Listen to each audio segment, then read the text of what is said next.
Big weekend here in Las Vegas as Fight Night returns. Joe Tessitore will be kind enough to join us to preview Loma and Lopez in just a few minutes. We've got Dodgers Astros. We've got the Parlay to Paradise. He's Tyler Fulgham. I'm Joe Fortenbaugh. Welcome to Bet. How you doing today, Brother Joe? Doing very well. Feeling good? Very excited. Good little Thursday edition of Bet. Happy to tell the people that if they want to catch us on YouTube, they can do so, youtube.com/ESPN Sports Betting. I always get confused between the // and the /. Don't we all? Happens to the best of us. Let's move past that.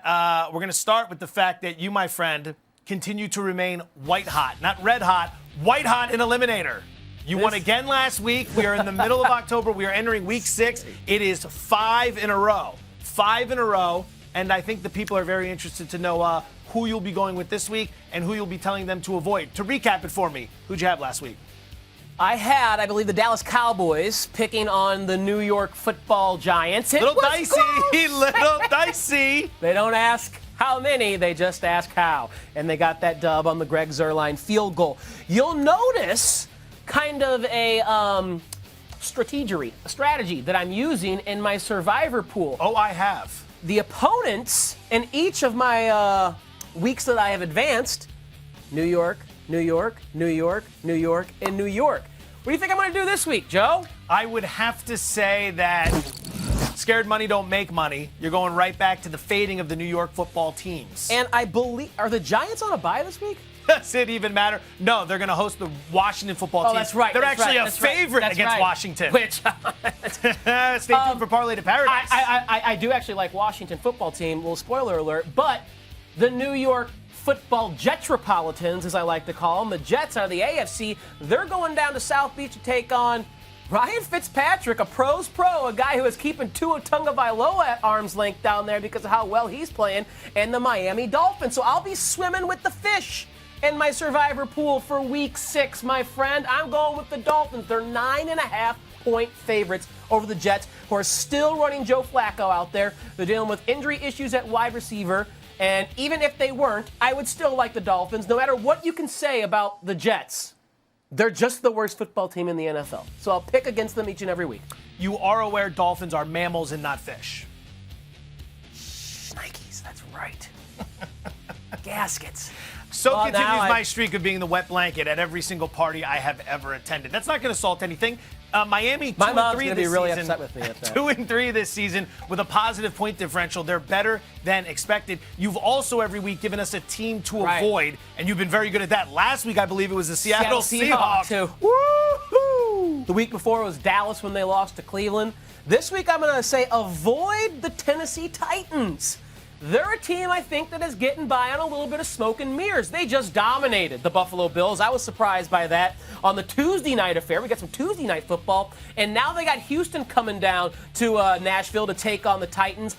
And Houston seems to be energized by the firing of Bill O'Brien. And that huge win over Jacksonville. They got a win over Jacksonville. Call it huge, call it minor, it's a step in the right direction. But Deshaun Watson is dangerous, and I still don't trust Mike Vrabel's defense. Josh Allen kind of helped them win that game with the turnovers that he had.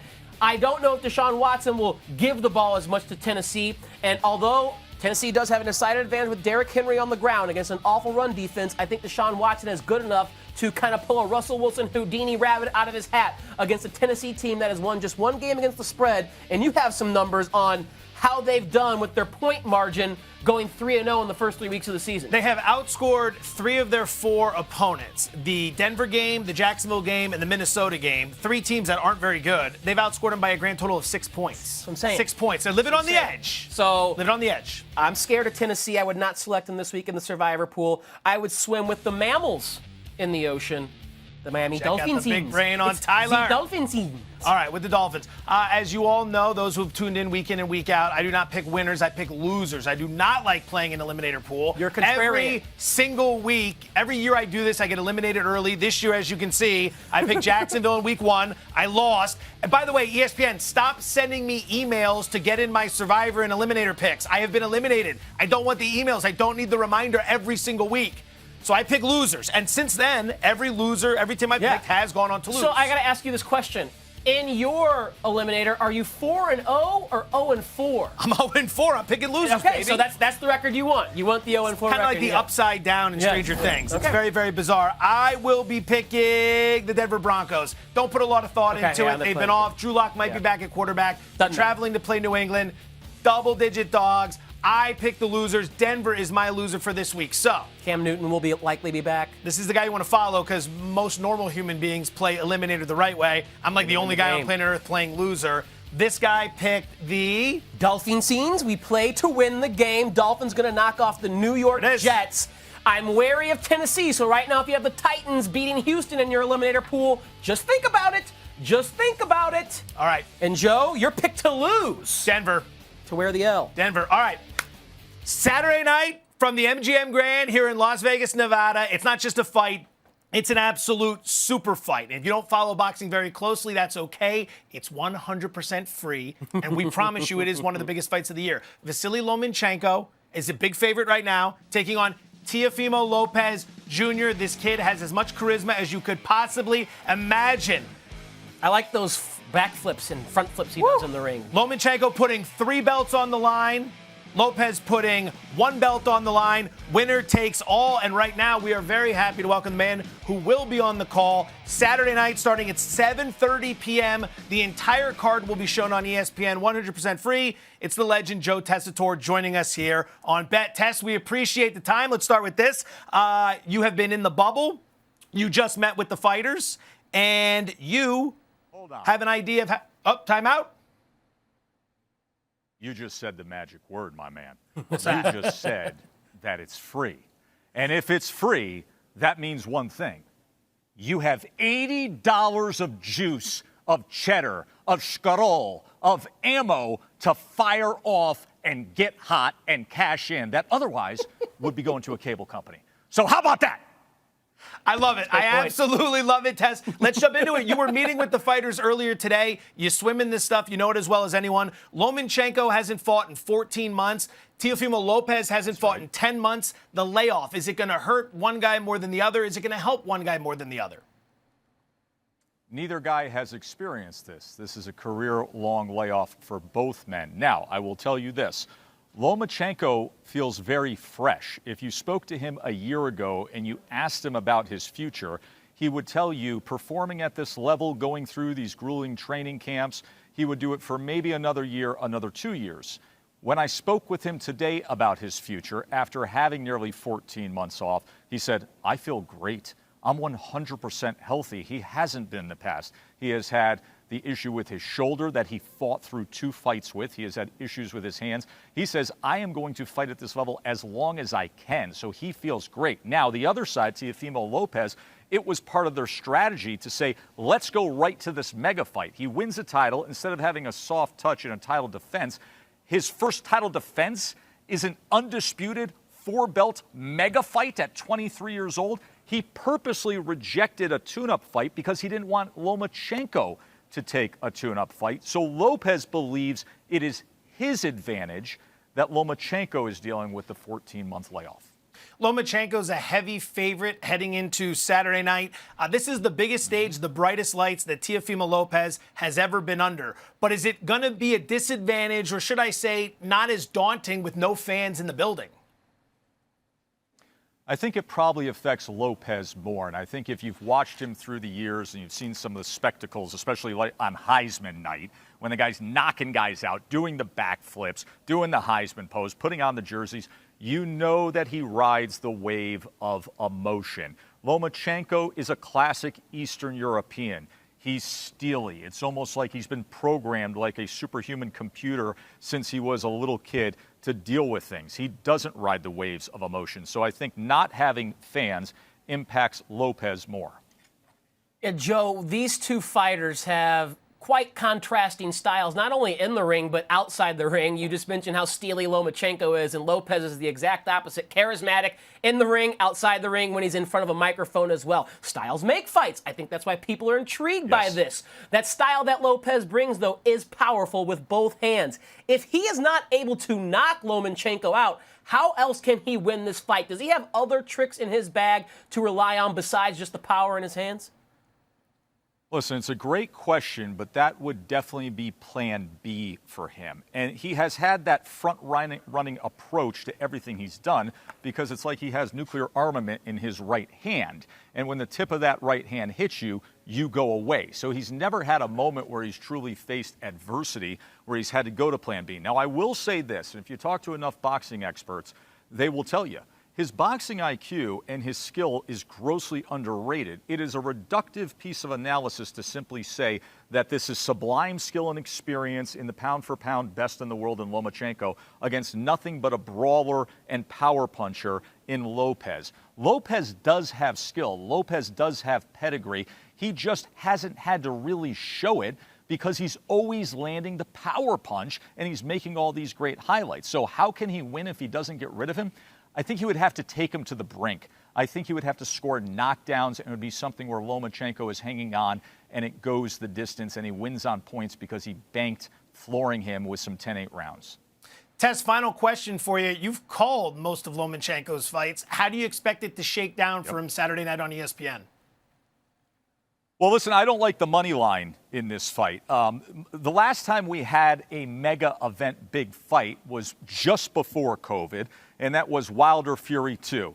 And I loved that fight from a betting angle. I mean, I was putting it out there and touting with everywhere I could that I loved the under and I loved Fury by knockout. Here, I don't like the money line for either guy. But what I do like, and I love playing total rounds. Anybody who follows me knows I love playing total rounds. I like the under. I like the under because I think it's the way that Lopez wins, but I also think it's the way that Lomachenko can win. I think he's going to be a little more cautious in the first few rounds, and then if he does have his way, he is going to step to him. He is going to use those angles. He is going to start touching him. And we're going to find out if the big gap in experience and perceived sublime skill shows up. So I think this fight does not go the distance, and I think that could be a victory for either guy. So if I'm going to play this fight, I'm going to look at that nice, big, juicy, attractive plus 155 and say, let's go under. Tess, you're the best in the business for a reason. Thank you so much for joining us on Bet. Joe Tessitore, we look forward to catching you on the call Saturday night, 7:30 p.m. Eastern on ESPN. Hashtag get hot. Make cash. Here's exactly what we're going to do. I wrote down the notes there. I'm going to give a pick on this fight, but now that what Tess said there, maybe I'm going to have to change it. Here's what we're going to do. Okay. First things first, I just wrote it down. Hashtag get hot. Get hot. We're using that this weekend. Get hot, we're using baby. it for Parlay to Paradise. Get hot, We're using it for baby. everything. And if it works, it becomes a Joe Tess thing. We're doing it for everything. So hashtag get hot. Tess stole the words right out of my mouth. I'm going exactly where Tess is going, and you know I'm not lying because I got notes all over the place here. I love this fight to stay under. If Lopez, it's plus 120 to not go the distance. Now, the idea of getting a knockout's fantastic. All I need to do is not have this go to the cards after 12 rounds, and it's plus 120. Lomachenko's got knockout power. Right. A lot of people think he's going to take it the distance, but if Teofimo Lopez is going to win this fight, he's got to win it by knockout, and that means he's going to have to get aggressive. I think it's going to be slow, feel each other out first 2, maybe 3 rounds. Then you start pressing him a little bit. He either catches him or he gets caught and he makes a big mistake. But either way, someone's going down. Plus 120 that this fight does not go the distance. Where are you going? Yeah, I talked to my boxing guy that I got back home in Chicago, and he told me that Loma and Lopez both, Lopez is the one who's known with power, but Loma as well is someone who can knock you out. And he similarly said, I don't think this goes the distance. I don't think it goes 12. Whoever wins, it's going to happen in round 7, 8, 9, 10, somewhere around there. Someone's going to get got. So why don't I just go with the best pound-for-pound boxer in the world? I know Lopez is the one known for that power, but he's the one who lacks the experience. He's the one who's a little more aggressive, charismatic, and I'm wondering if he tries to get a little too cute and try and catch Loma with something, and Loma counters with something that knocks him on his butt. So plus 225 is what I got at Caesars William Hill for Loma to win by KO, TKO, or DQ. We don't want to see that. We don't. But that's part of the bet. Unless it wins your bet. I mean, then you're happy to see it. And remember, 100% free. The entire card is on TV. They're not just going to the main event. It starts at 7:30 p.m. Eastern on ESPN, and it is completely free all the way through. You get to see Joe Tess's gorgeous tan all night long. Question for you. Question. When Joe Tess called timeout, did you think he could not hear us Yes. and was breaking up the live shot on live TV? I thought there was a technical glitch, and I was about to tip the table over and walk out. Because I did not have a backup plan, and B, I really wanted to hear what Tess had to say. I'm just curious what the viewers saw on our faces. Sheer fear. I wonder. I don't know. I don't remember if there was a 3-shot. I think Tess may have been just on the 1 shot. But if it was a solo of Tess, but if you could have seen our faces when Tess goes timeout, like Zach Morris and Saved by the Bell, we were wondering if we'd lost a live shot. Yeah, I was going to walk out. I was just going to go play some roulette, maybe have a couple drinks. All right, the NLCS game number 4 between the Dodgers and the Braves is going to be starting in a little while. I want picks and I want analysis, but an update right now from the ALCS. Astros hanging in there. They got that alligator blood hanging around. In the words of great Teddy KGB, 7th inning, Houston leading 3-2 at the moment in the ALCS. But to the NLCS, Dodgers scored a few runs last night, in case you didn't see it. I think they scored about 1,000 in the first inning. Baker's dozen and then some. Yeah, they made it 2-1. How do you analyze something like that coming off that type of performance? A lot of people say, man, I wish you could have saved some of those runs for the next night. Is it possible you empty the chamber and then it affects you the next night, or do you not even care? I think that's a case-by-case, team-by-team basis. For a team like the Dodgers, though, that has repeatedly shown us throughout the year that they wreck mediocre to below average right-handed pitching. That they do. Then I think this trend is going to continue. I would not be surprised at all if the Dodgers go out there and hang another very large crooked number on the Atlanta Braves in Game 4. They showed all year long with guys like Seager, Bellinger, Muncy, Rios, Peterson. Look at you. All 5 went deep yesterday. That they have the left-handed power to mash against mediocre right-handed pitching. And Bryce Wilson is the starter for Atlanta in Game 4. And Bryce Wilson is a mediocre right-handed pitcher. He strikes out less than 20% of the batters. As a matter of fact, it's really low. 13% K rate against left-handed batters. He is a Sierra and an xFIP above 5.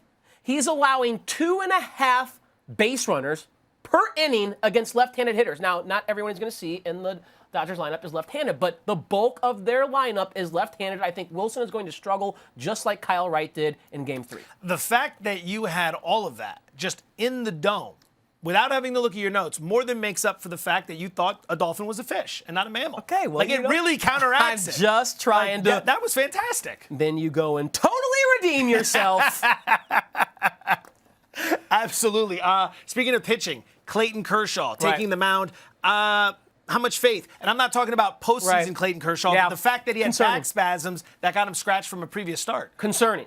Alarming? Alarming, concerning, all of the above for Clayton Kershaw, who is no longer, a 23, 24, 25-year-old spring chicken. No, he is not. So these type of flare-ups have, they raise my antenna even further. So if he's able to get through the lineup 2.5 times, give him 5 innings, that would be great. And I think if he does, he'll be effective. But if he's feeling it, we know Clayton Kershaw's had bad blow-ups in the postseason. So that's why when I bet this game, I'm going to focus on the Dodgers offense because there's too much unknown with Kershaw and what he's going through. I have more confidence and probability in the Dodgers offense with all those lefties that mash against Bryce Wilson. So when I bet, everything's going to be centered on the Dodgers offense. Big wind-up, and what do you got? Okay, let's start with this. Dodgers offense going to rake 5.5, over 5.5 total. Total runs by the Dodgers. I don't care what the Braves score.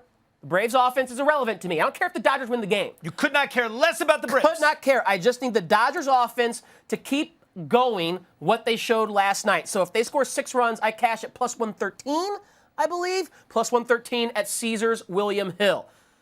I'm going to throw a little bonus bet at you. I'm going to slide in. I'm going to be the bologna in this ridiculous sandwich. How's that sound? There's a nice piece of bread. Let me come sliding in with a little bologna. I'm going to be running a little contrary to you. Now, you can win, I can win. This is what we call on Daily Wager threading the needle. I will be taking the under in this game, 9 total runs. Opened at 9.5 this morning, was bet down to 9. Who would be betting an under that early in the morning? Probably guys that either know something or a little bit more sophisticated. The early money, every now and again, tends to be the sharper money, but not always, not a rule to live by. The wind is blowing in tonight, about 14 miles an hour. Now, this is a stadium that has a roof, but all 6 playoff games at this stadium so far have had the roof open. No reason to believe, at least as the moment occurs, that that thing's going to be closed. Everybody's thinking runs. like my beautiful cohort over here, I think to myself, I'm going to pump the brakes.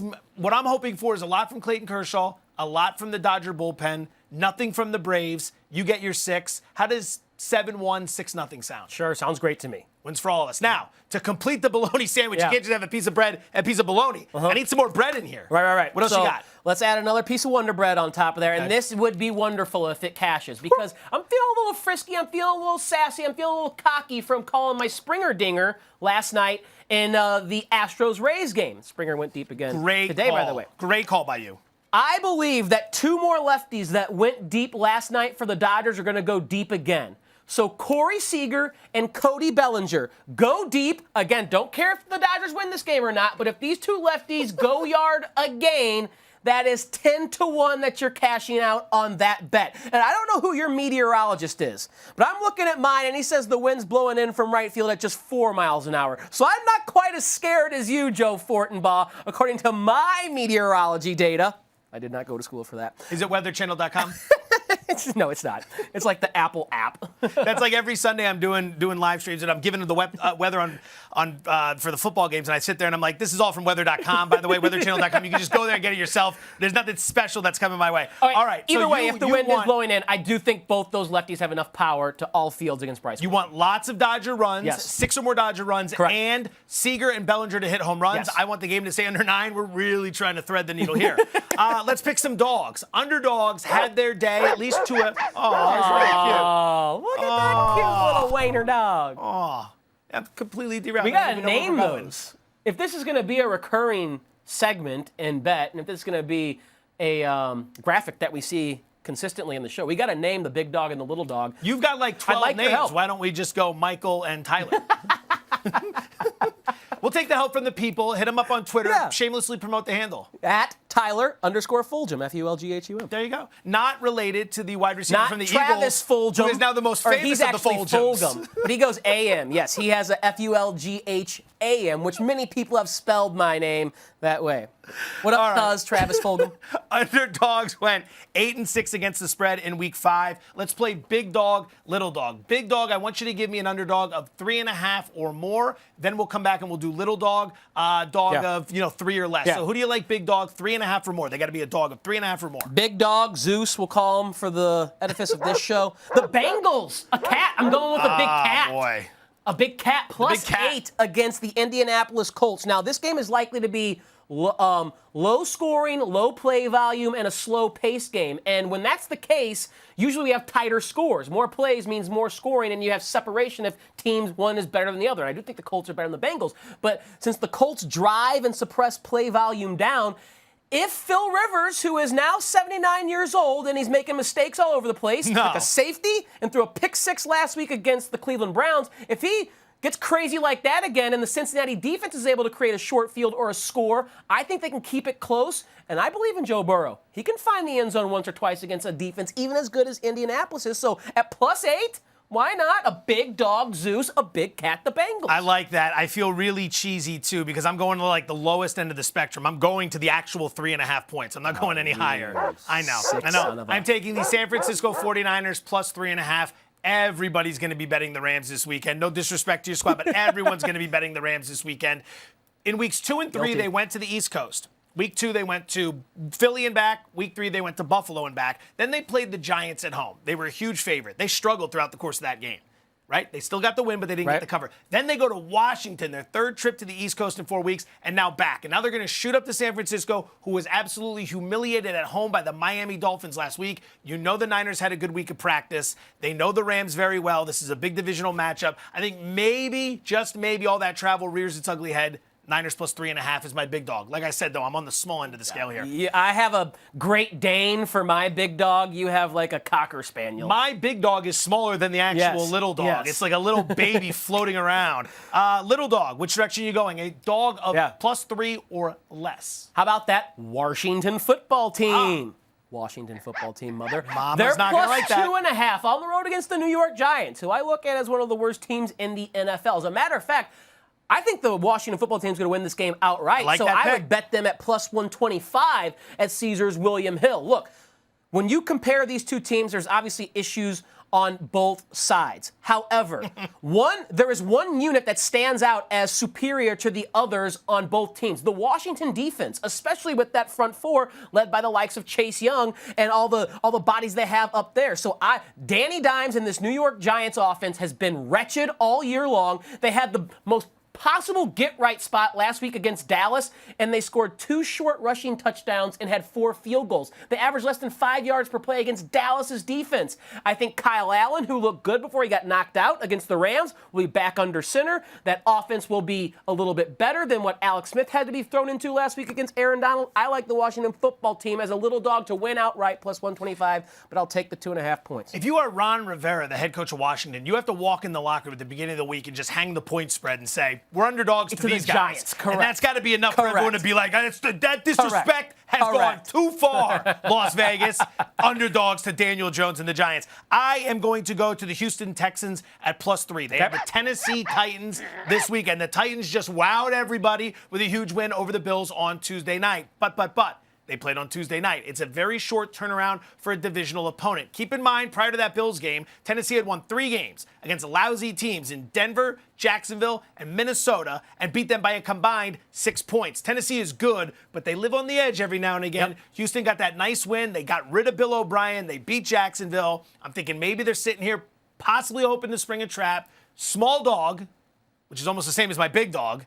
Half a point's the difference, but it is a key half point. Houston Texans +3. All right. You got like a golden retriever that's still a puppy right now. So it'll get very bigger cute. Maybe, but right now it's still small with your big dog. Very cute unless it doesn't cash and it's basically just defecating all over my floor. I got to clean it up, and that's that. All right. Thursday show. Each and every Thursday, we conclude the show with the Parlay to Paradise. We do not want to work for the rest of our lives. So as part of our job here, we put together a 9-team parlay every week. Tyler picks 4, I pick 4, and we bring in a special guest, and we hope that those 9 picks will come together, make sweet parlay love, and cash in on a $50 wager for somewhere in the neighborhood of $30,000. Let's take a look at how we did last week. We did not. Wow. I'm being told we do not have the graphic. I'm just supposed to convey to you that just we lost again last week. Since we're still here, we did not win Parlay to Paradise. But we're making progress. Yes, we are. Your picks, you've got 4 of them. Okay. Let me have it. I'm going to start down the strip. Joe Tess on the call. It's free. Super fight. Lomachenko versus... well, I guess no. We're not going to do that. It does not seem like you're doing that, but you do like that fight. I do like that. It's a fake out. It's a Parlay to Paradise fake out. Another thing I already talked about that we can put on my Parlay to Paradise is Washington as a plus. It's now plus 125. It's come down a little bit. It's a plus 130, plus 125. Wherever you get it, it doesn't matter. But they are a money line underdog, and I like the Washington football team for reasons that we mentioned before. Jacksonville and Detroit. Oh, you got to watch this game now. It's going to be a bad team shootout, Jacksonville and Detroit. Both these squadrons, bottom 5 in yards allowed per game, bottom 10 in points allowed per game. Gardner Minshew and Matt Stafford will put points on the board. I don't want to watch that game. Why'd you have to put that in there? My Los Angeles Rams. Look, the San Francisco 49ers are a good team, but they're wrecked by injury. No D Ford, no Nick Bosa, no Richard Sherman. That's the way that San Francisco's kept games close against Jared Goff and Sean McVay, by putting pressure on Goff. They won't do that in this game. Goff and the offense will eat and get the W. Finally, Ravens, Eagles over 47.5. I think a big game from Lamar Jackson and the Ravens offense. Okay, here we go. I got my 4, and I'm going to the fight, and this is not a psych out. Lomachenko Lopez. Joe Tessitore and Joe Fortenbaugh are telling you this fight's not going the distance. At plus 120, I'm trying to beef this thing up a little bit. It. Georgia Bama, we talked about it yesterday. Both teams were involved in shootouts last week. I think the number's inflated. It's going to be more methodical. That's going to go under. Carolina minus 1.5. Chicago's got a +5 scoring differential with a 4-1 record. Bottom's going to fall out at some point. Houston +3. I laid out all the reasons right there. You got my 4. You've got his 4. Who's our Preston celebrity Johnson, guest picker? The sports cheetah. Kind enough to join us, the male modeler right here. He's going to go Duke NC State over 59.5. I always feel good when there's a college football over. Yeah, like a random one, too. They always seem to hit. So 26 large and some change. What's dragging us down? Only 26 large this week. Yeah, usually we're up towards 30,000. You got a plus 130 in there. Yeah, Kazarian came on with like that. A minus 330 favorite or something. Favorite in which he paid the money line and dragged it all the way down. $50 played 60. All right. I don't know. How I'm you feeling feeling good about this week, baby. All right. I'm feeling good too. Here, this for you. Go downstairs, have yourself some fun. Ladies and Thanks, gentlemen, Brother Joe. it's completely free. The entire Lomachenko Lopez card on ESPN Saturday night, 7:30 p.m. Eastern. What It's else the you gonna entire card. The whole thing is free. The Parlay to Paradise is free as well, but probably you do won't gotta return wager those some money. investments. You gotta wager some money. YouTube.com/ESPN Sports Betting. Have a great weekend. Thank you for watching.